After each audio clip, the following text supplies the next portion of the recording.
श्री राम जय जय राम। श्री राम जय जय राम। श्री राम जय जय राम। सच्चिदानंद भगवाननी जय।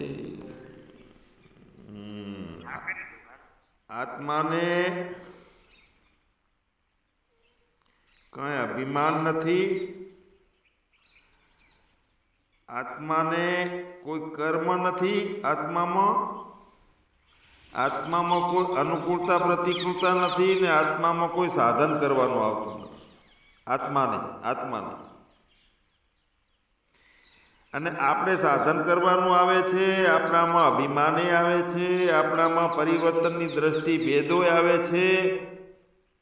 આપણને એવું લાગે છે કે કંઈક કર્મયોગ કરવો જોઈએ અથવા તો પ્રતિકૂળ ચિંતન ના કરવું જોઈએ, આવું આપણને છે। તો આત્મામાં નથી ને આપણામાં છે તો શું છે? આપણામાં એક સંશય છે, એટલે આ બધું છે। તો એ સંશય નથી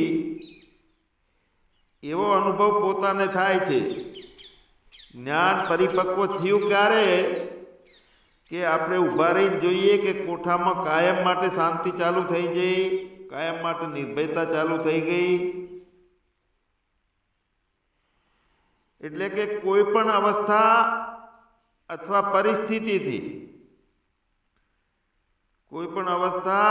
પરિસ્થિતિથી જો આત્મજ્ઞાનમાં સંશય ના થાય, આપણા જ્ઞાનમાં કોઈ જાતનો સંશય ના થાય, ગમે એવી અવસ્થા સામે હોય કે ગમે એવી પરિસ્થિતિ હોય, પણ પોતાનું હોવું અને પોતાના આત્મજ્ઞાનમાં સંશય ના થાય તો તે જ્ઞાન પરિપક્વ થયું કહેવાય। હવે એવું પરિપક્વ જ્ઞાન ની આદત કોને પાડવાની છે? આત્માને નહીં, એ આદત આપણા અંતઃકરણને પાડવાની છે। અંતઃકરણ સાથે અજ્ઞાન સાથે જે આપણે છીએ એને। તો શું કરવું? કાયમ માટે અખંડ અને કાયમ માટે અદ્વૈત વસ્તુનું ચિંતન કરવું। જે અનુભવવાવાળી વસ્તુનું કરવું પડશે એ વસ્તુનું એવા કોઈ સંશય ન રાખવા, મતલબ કે પ્રતિકૂળ ચિંતન કોઈ કરવું નહીં। તો આ કર્મયોગી માટેનું આ સાધન કીધું છે। એટલે કર્મયોગી માટે જો કોઈ પ્રતિકૂળ વસ્તુનું ચિંતન ના કરે, અખંડ અને અદ્વૈત વસ્તુનું ચિંતન કરે, તો એ સ્થિતિ એને બોધમાં અદ્વૈતમાં લઈ જાય। એ આદત કેમ કે મહાપુરુષોની સાનિધ્યમાં આપણને મહાપુરુષને કેવા પ્રકારનો પરમાત્મા અંદર ઘટિત થયો છે એ જણાય છે, જો સૂક્ષ્મ બુદ્ધિ હોય તો। હું ગુરુદેવ સ્વામીજી સ્વરૂપાનંદ સ્વામીજીની સામે બેઠો અથવા વારંવાર જોતો એમને, એ પલંગમાંથી બેઠા હોય, ખાટલામાંથી બેઠા હોય તો કમ્પ્લેટ આત્મભાવમાં બેઠા હોય। કાંઈ પણ ખાવાનો વિષય હોય કે બીજો હોય કે કોઈ વ્યક્તિ આવે તો બધું ન્યુટ્રલમાં, કોમનમાં અને મુખ્ય પોતાના સ્વરૂપની સ્થિતિમાં નિત્ય બેસતા। એટલે મને એ વખતે લાગતું કે એમનો આત્મભાવ કેવો છે, અંદરથી સૂક્ષ્મમાં જણાતો। બીજા એક મહાત્માની જોડે હું બેસતો, એમનો દર્શન કરતો, એટલે એમની આંખોથી, એમની વર્તનથી, એમની વાણીથી કમ્પ્લીટ જણાતું કે આ આત્મભાવમાં નહીં પણ સર્વાત્મ ભાવમાં છે મહાપુરુષ, એવું જણાતું મને। સર્વાત્મ ભાવમાં બધાય જેવો ને જેવો થઈને હોય અને બધાનો સ્વીકાર કરતો હોય અને બધુંય પોતાનું સ્વરૂપ છે એવી રીતે જોતો હોય। એટલે યોગીની ભૂમિકા આ છે, પોતે નિત્ય પોતાના યોગમાં રહે અને સાક્ષાત પ્રગટ પરમાત્મા છે એને કણ કણમાં જોવાનો છે, તો બીજું કાંઈ છે જ નહીં એના સિવાય। એટલે પરિવર્તનની દ્રષ્ટિ નહીં રાખો. અને અજ્ઞાનમાં જેટલા આપણે છીએ તો એ કાયમ આપણે પરિવર્તનમાં દ્રષ્ટિ રાખીએ છીએ, આમ નહીં આમ હોવું જોઈએ. તો જ્ઞાન તે છે કે આપણે જેની સત્તાથી બધું ચાલે છે તે સત્તામાં દ્રષ્ટિ રાખવાની. શબ્દો ઉડી જાય, શબ્દો તો આગળી કરે છે ખાલી. આ સત્સંગ તો સત્સંગ કાંઈ નથી. સત્સંગ એટલે આપણું જોડાણ, બીજું કશું જ નહીં. એટલે સતત સત્તામાં દ્રષ્ટિ. ક્યાંય વૈયક્તિક ઇન્ડિવિજ્યુઅલ જે આપણને હું માન્યો છે અથવા આ પરિસ્થિતિઓ છે, આમ કરશું તો આમ, એમાં કોઈ નહીં દ્રષ્ટિ. એનો અહંકાર હોય જ્ઞાનીનો, પણ કેવો હોય? પાણીમાં લીટાની જેમ હોય, તરત જ બંધ થઈ જાય, દૂર થઈ જાય એ અહંકાર. તો જ્યાં સુધી બીજું કાંઈ દેખાય છે, બીજી રીત દેખાય, બીજું કર્મ દેખાય, બીજા વ્યક્તિઓ દેખાય, બધી નોખી નોખી અવસ્થાઓ દેખાય છે, તો એ પાણીમાં લીટું કર્યું હોય ને એવા અભિમાનથી દેખાય ને તો વાંધો નથી, કાંઈ નડતું નથી.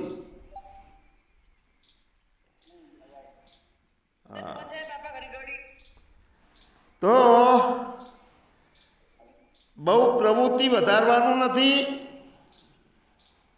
જેટલી પ્રવૃત્તિ વધે છે એટલું અજ્ઞાન વધે છે. મને એક વખત એવો ચસ્કો લાગેલો, વચ્ચેનો સમયગાળો એવો આવ્યો હતો કે મારે કુંડલીની જાગૃતિ કરવી. એટલે 15 દિવસ એક મહાત્માના ત્યાં ભોયરામાં જતો રહેતો. એક ટાઈમ ખાવાનું સામાન્ય મૂકી જાય, અંદરની ઉર્જાઓનું દર્શન થાય, અસ્તિત્વની જે કાંઈ ઉર્જાઓ છે, રોશની છે, તો એ દર્શન થાય. એટલે સદભાગ્ય હતા મારા કે મહાપુરુષના સાનિધ્યમાં હું હતો, કારણ કે કબન છટકી જઈ હતી મારી. એ ઉર્જાઓ શરીરમાં ઝીલવાની તાકાત ના હોય, અને શરીરમાં એ ઉર્જાઓ ઉતારીએ, પાવર હાઉસમાંથી ફૂલ વીજળી આવે અને મીટર મેલેલું ના હોય તો એ વીજળી બધું બાળી નાખે, ઘરમાં જેટલા સાધનો હોય એટલે મોટું જોખમ ઊભું થઈ જાય. પાછી એ સાધનાઓથી સિદ્ધિ મળી જાય, પાણીમાં તરવાની, ઉડવાની, ઉર્જાઓ એકત્રિત કરી અને બીજા ઉપર ફેંકવાની, આ બધી સિદ્ધિઓ મળે, પણ રહે નહીં, ટકે નહીં બધી. અર્જુનને વિશ્વરૂપ દર્શન કરાયું હતું તો અર્જુનને કેટલા ટાઈમ ટક્યું? એને કહેવું પડ્યું કે મને મૂળ સ્વરૂપમાં આવી જાઓ ભગવાન, મારે તો હજારો સૂર્ય જેવા પ્રકાશને આ મારાથી જીરવાતું નથી. અંદરનું છાતીના પડદા તોડી નાખે, રહે નહીં. એટલે કુંડલીની જાગૃતિથી એ યોગ સાધના છે, અને આપણો આ જ્ઞાન માર્ગ છે. યોગમાં બધું કરવાનું આવે અને જ્ઞાનમાં ડાયરેક્ટ ઉડવાનું આવે. હવે અજ્ઞાનમાંથી દ્રષ્ટિ ફેરવવાની છે, મુખ્ય રસ્તો આ છે. સતત મનન મંથન કરીએ તો સામાન્ય જે શરૂઆતની ભૂમિકા મુમુક્ષુની હોય છે, મને ગુસ્સો આવે છે અથવા મને કોલગેટ ઘસવાની, તમાકુવાળી ટ્યુબ ઘસવાની ટેવ છે કે તમાકુ ખાવાની ટેવ છે, મને જ્ઞાન નહીં થાય. આ બધા સંશયો અંદર હોય જ છે. તો ગુસ્સા, ઈર્ષા, લાલચ, કોઈનું અપમાન, તો અને આપણી બીજાની સાથે તુલના, બીજા જ્ઞાની છે ને આપણે અજ્ઞાની છીએ. આપણે સાયકલ ચલાવીએ છીએ તો ગરીબ છીએ, બીજા કરોડપતિ છે, તો કરોડપતિ સાયકલ ચલાવે તો બધા એને ગરીબ માનવા માંડે છે. તો અપમાન, બીજાની તુલના, આ બધી વસ્તુઓ આપણે ભરી ભરીને રાખી છે અંદર, અજ્ઞાનની બધી વસ્તુઓને. આખું આપણું ચિત્ત છે એ ગોડાઉન બનાવી દીધું છે, ગોડાઉન. જો સજગતાથી ગોડાઉન બનાવીએ કે નથી જરૂર, એ વસ્તુ જવા દો ગોડાઉનમાં, મારો ખાલી ઓરડો છે એમાં હું, તો વાંધો નથી. જાગૃતિમાં ગોડાઉન બની જાય તેની ચિંતા નહીં. હવે આપણે શું જોઈએ છીએ? નિત્ય નિતાંત મુક્તિ, શાંતિ, પ્રેમ.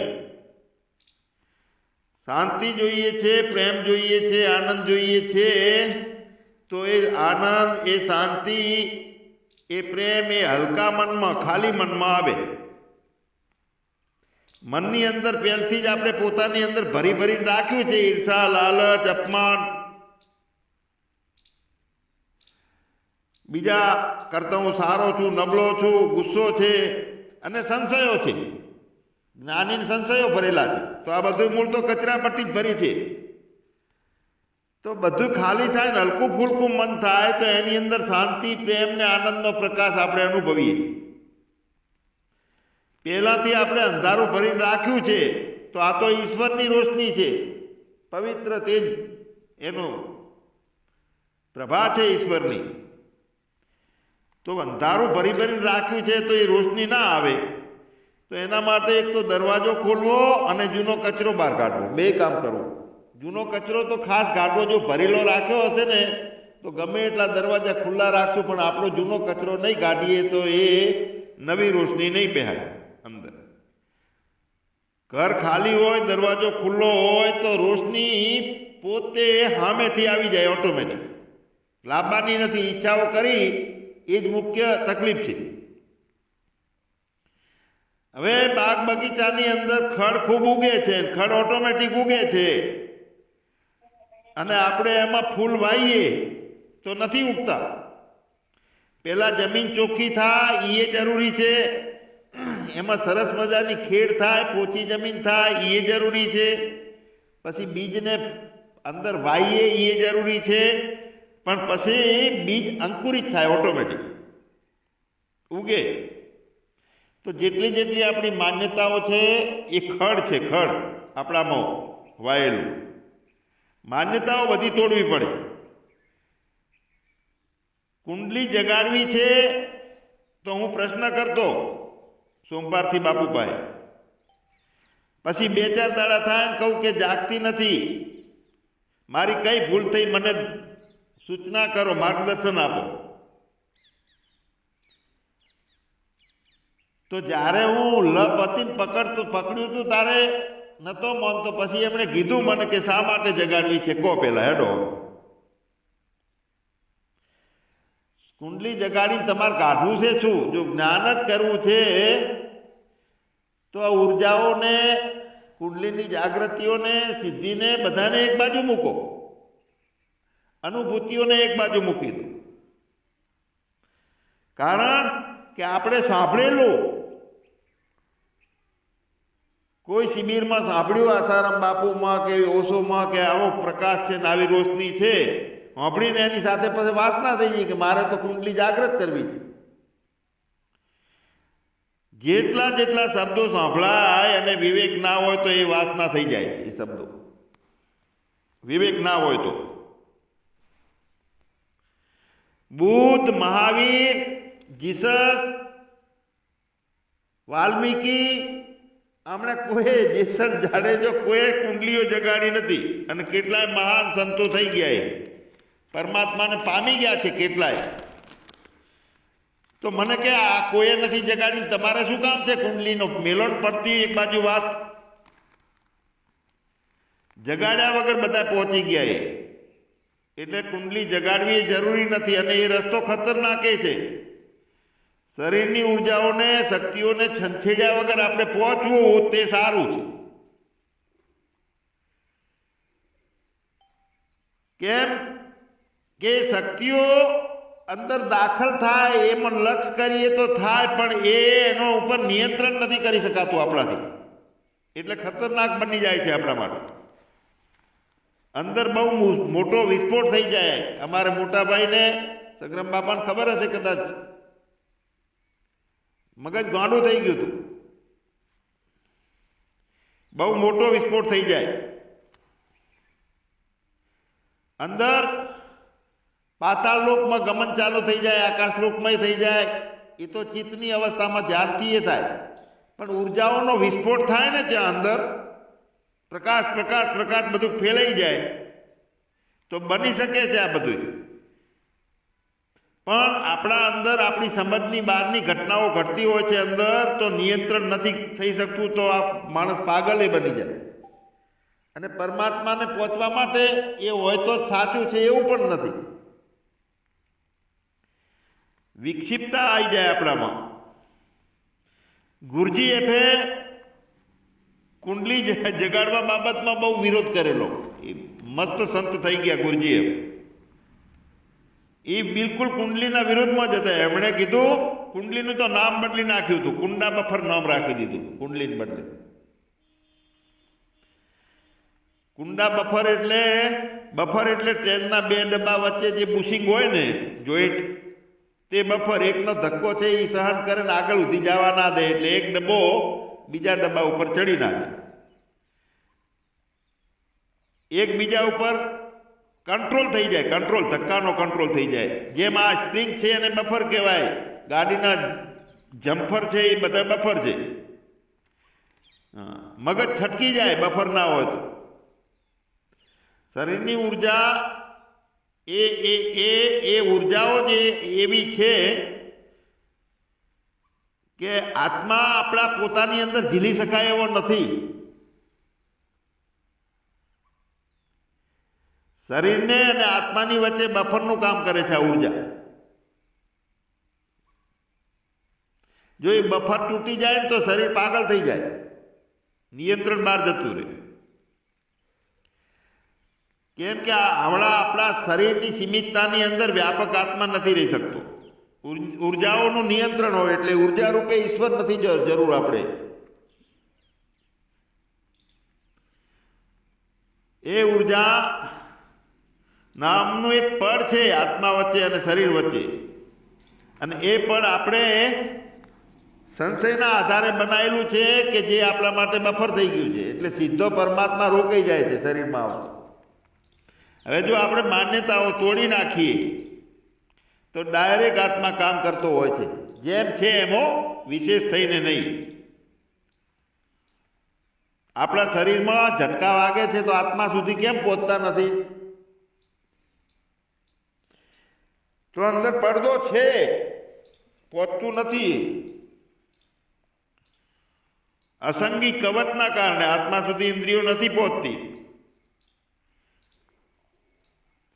તો આ જે કઈ માન્યતાઓ ઈચ્છાઓ આપણી ભરેલી છે, ખાસ કરીને એ સંશયો છે, આત્માને ઇન્દ્રિયોથી અનુભવવાની ઘેલસા આ પરમાત્મા તત્વ એવું છે અને અહંકાર એવો છે કે જેટલું જણાય છે અને અનુભવમાં આવે છે એટલું સાચું માને છે અહંકાર. પણ એનો એક જ રસ્તો છે કે દોડાવો દોડાવો દોડાવો, થાકશે એટલે ખબર પડશે કે હું આત્મા છું. ઇન્દ્રિયોથી અનુભવવાની ઘેલસા હોય તો તે ઘેલસા છે જ આપણો પડદો બની જાય છે. મેં હી પડદા બનાવું મુજે માલુમ નથી. કાંઈ પણ સૂક્ષ્મ ભાવ, કાંઈ પણ સૂક્ષ્મ ઈચ્છા કે લગાર પણ માન્યતા, ભલે ઉપાસનાની હોય, અનુભૂતિની હોય કે ક્રિયાની હોય માન્યતા, કે કોઈ સભ્યતાની હોય કે સત્યતા અને અસત્યતાની માન્યતા હોય, કાંઈ પણ હોય કે જે મગજથી બુદ્ધિથી અનુભવાય છે અને વિચારાય છે, એવી કોઈ પણ માન્યતા હોય, કોઈ પણ અનુમાન હોય, તો ત્યાં અલૌકિક દેશમાં પહોંચી શકાતું નથી. માન્યતા છે એ ગાંઠ છે. પહેલી ગાંઠમાં ફસાઈએ તો અસ્તિત્વ મળતું નથી આપણને સાક્ષાત. તો સાંભળવાનું ને શીખવાનું બધું બંધ કરી નાખી અને પછી જાણવું અને માનવું એ બે શરૂ કરવાનું. સાંભળવાનું ખરી, પણ શા માટે? જાણવા માટે ને માનવા માટે. કારણ કે બધું નીચે છે. ઓમનો એક છેલ્લો ભાગ ઉપરનો છે એ બધાથી અલગ છે. 3 ગુણોથી પર નોખો એ કૂદકો છે. એટલે શાસ્ત્રો ગયા, શબ્દો ગયા, પ્રવચનો ગયા, અંદર એક ઉર્જા શક્તિ એવી જાગૃત થઈ ગઈ, ઠેકડો માર્યો એટલે નીચેનું બધું નીચે પડી રહ્યું, પોતે પોતાના ઘરમાં પહોંચી ગયું. આ બળ. એટલે સાંભળવાનું શીખવાનું બંધ, જાણવાનું માનવાનું ચાલુ. શું જાણવાનું? મારું કાંઈ નથી અને હું કાંઈ નથી, એના સિવાય બીજું કાંઈ જાણવાનું નથી. કારણ કે જે જાણનાર સત્તા છે એ જાણવામાં આવે નહીં. અને માનવાનું કયું? તો પરમાત્મા સિવાય બીજું કાંઈ નથી. પરમાત્મા સિવાય કોઈને ના માનવું, તે નહીં માનવાનું. એ રીતનું માનવાનું કે પરમાત્મા સિવાય કાંઈ નથી, તો બીજું કાંઈ નથી તે જ માનવું, અને બધે બધું પરમાત્મા જ છે એમ માનવું. બીજું કાંઈ નથી એમ જાણવું. કશું જ નથી, બધું પાણી ઉપરની લકેરીઓ છે, બધો સપનવત છે. તો બીજું કાંઈ જ નથી એમ જાણવું, અને બધે બધું પરમાત્મા છે જ એમ માનવું. ટૂંકમાં માન્યતાથી જે અંદર આપણો સ્વીકાર કરીએ છીએ ને અસ્તિત્વનો, ત્યાં જાણવાપણું નથી. કોઈ ઇન્દ્રિયોના અનુભવો નથી, કોઈ આકાશના પડદાના અવાજો નથી, કોઈ પ્રકાશ નથી. પરમાત્મા જ્યોતિ સ્વરૂપ છે, એટલે કે જેના કારણે ઇન્દ્રિયો આ બધી જ્યોતિઓ ઝળહળે છે, એ જ્યોતિ કહેવાય. ઇન્દ્રિયો, આંખ છે એ જ્યોતિ કહેવાય, કાન છે એ જ્યોતિ કહેવાય. બીજું કાંઈ નથી એ માનવું, અને બધું પરમાત્મા છે એ. તો એક અનુભવમાં ઉતરો કે હું કોઈ કાળે દેહ નથી. આ પાકો અનુભવમાં ઉતરો, ગહરાઈથી ચિંતન કરીને, માનીને. હું કોઈ કાળે દેહ નથી, અને દેહ મારો છે નહીં, મારું કાંઈ જ નથી. પણ શ્રદ્ધા અને વિશ્વાસપૂર્વક સ્વીકાર આપણે કરીએ તો આપણામાં આપણો પરમાત્મા હાજરા હજૂર છે, પ્રગટ. નવો થતો નથી ક્યાંયથી પ્રગટ. અને આ છેલ્લી વાત છે, શ્રદ્ધા અને વિશ્વાસપૂર્વકનો સ્વીકાર. મારો અને પરમાત્માના સંબંધનો પ્રભાવ જીવનમાં આવે તો એ જેનાથી આવ્યો હોય એ સાધન કહેવાય.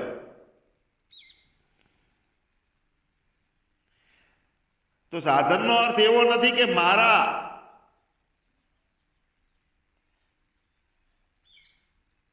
અને પરમાત્મા એ બંનેથી સાધન અલગ રહે છે એવું નથી. પછી સાધન ખતમ થઈ જાય છે ત્યાં. મારાથી અને જીવાત્માના અજ્ઞાનના ભાવથી, જ્ઞાનના ભાવથી સાધન પછી અલગ નથી રહેતું. જે સાધન પોતાનાથી થાય તે સાધનથી સિદ્ધિ મળે. બહારની વસ્તુનો આધાર લઈને કાંઈ પણ સાધન થાય, બહારની માન્યતાઓથી, બહારના અનુભવોથી બુદ્ધિ એ બારે છે આપણાથી. શબ્દો એ બારે છે, શાસ્ત્રો એ બારે છે, વ્યક્તિઓ એ બહાર છે, મહાપુરુષો બહાર છે, દેહધારીઓ બહાર છે, ઉર્જાવાનો એ બધા આપણાથી બહાર છે. તો જે સાધન પોતાનાથી થાય તે સાધનથી સિદ્ધિ મળે, બહારથી થાય તેનાથી સિદ્ધિ ના મળે. કારણ કે બીજાના આશ્રયથી બધું મળતું રહેલું છે, એનાથી તો સંસાર મળે છે. અને બહારથી મળે છે તો એ બહારનો વિકાસ દેખાય, પણ આપણને આપણું ના મળે, આપણને આપણો પરમાત્મા જે છે એ ના મળે. પછી બહારનો વિકાસ દેખાય, બહારથી જે મળે એમ. તો પ્રભુ માટે ગમે તે કરીએ ને, વાસીદું વાળીએ, પાણીના ખાબોચિયા સાફ કરીએ, એઠા પતરાળા વેણીએ, તો પ્રભુ માટે કરતા હોઈએ તો તે પૂજા છે. અને પોતાના માટે કોઈ પણ તપ કરતા હોઈએ, ભોંયરામાં ઉતર્યા હોઈએ, સાધના કરી અને રોજની કુંડલી જાગૃત કરતા હોઈએ તો બધોય ભોગ છે. પોતાના માટે તપ એ પણ ભોગ છે, અને પરમાત્મા માટે વાસીદું વાળવું ને એ પણ યોગ છે, એ પૂજા છે. તો સાધન એ છે કે જે સાધકની સમજથી થતું હોય છે. સાધન જે થાય એટલે કહેવાય છે કે સાધન સૌ બંધન થયા ઉગ્યોના અંશ વિવેક. જેટલા કરવા ગયા ને એ જ આપણા માટે બંધન થયું. કેમ કે આપણી સમજથી થાય છે બધું, આપણી બુદ્ધિથી થાય છે, આપણી જ્ઞાનથી નથી થતું સાધન, સમજથી થાય છે. તો જે સાધન આપણી જરૂરિયાત મુજબ ના થાય તો એ વખતે આપણને શોક થાય, એ વખતે આપણને ગમે નહીં, આવું બને છે.